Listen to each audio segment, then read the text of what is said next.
¿Qué tal? ¿Qué tal, amigos? Bienvenidos una vez más a este espacio donde, como siempre decimos, el viento nos llevará. Hoy vamos a hablar de algo que parece árido, seco, burocrático, pero que si uno le rasca un poquito, sangra historia. Vamos a hablar de la tierra, de los mapas, de esas líneas trazadas con tinta que encierran el sudor de siglos. Fíjense bien, porque lo que vamos a desmenuzar hoy parte de un texto de 1929, una joya de Marc Bloch y sus colegas.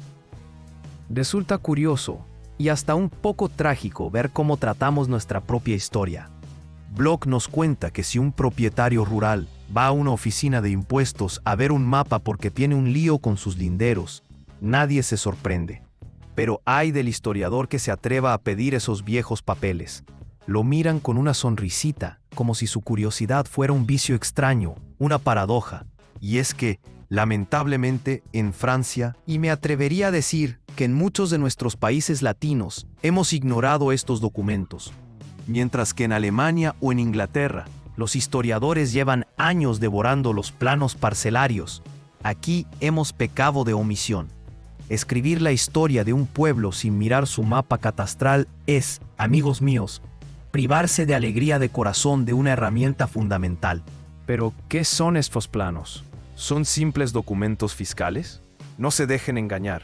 Para el ojo inexperto, son solo una multitud de pequeños trazos que rayan el papel en todos los sentidos. Unas hojas mornes y tristes. Pero bajo esa superficie hay una vida en movimiento, llena de aventuras y trabajos. Esos mapas son la anatomía de la bestia. Pero lo que a nosotros nos interesa, camaradas, es la fisiología, el animal vivo, esa comunidad rural que respira y sufre debajo de la tinta.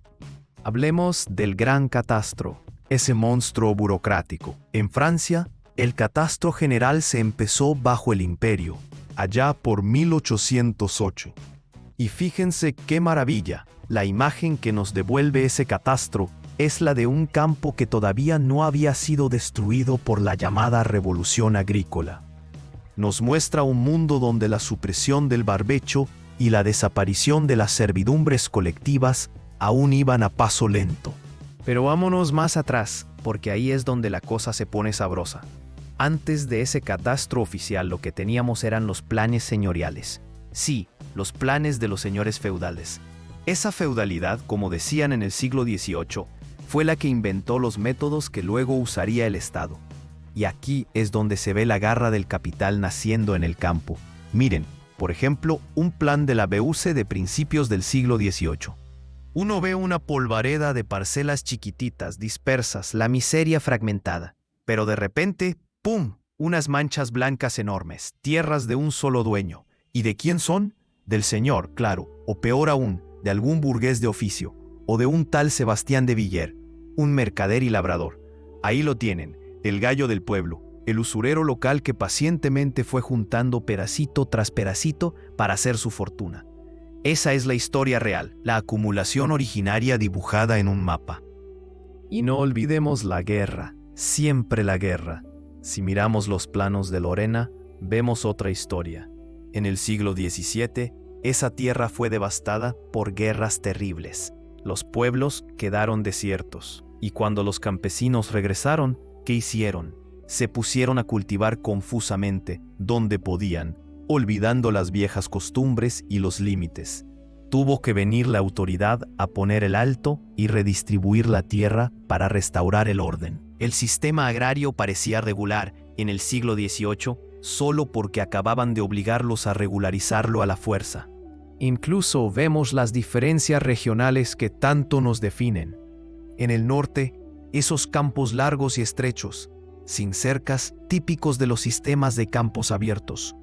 Y si nos vamos al oeste, al paisaje de Bocage, los mapas a veces nos mienten.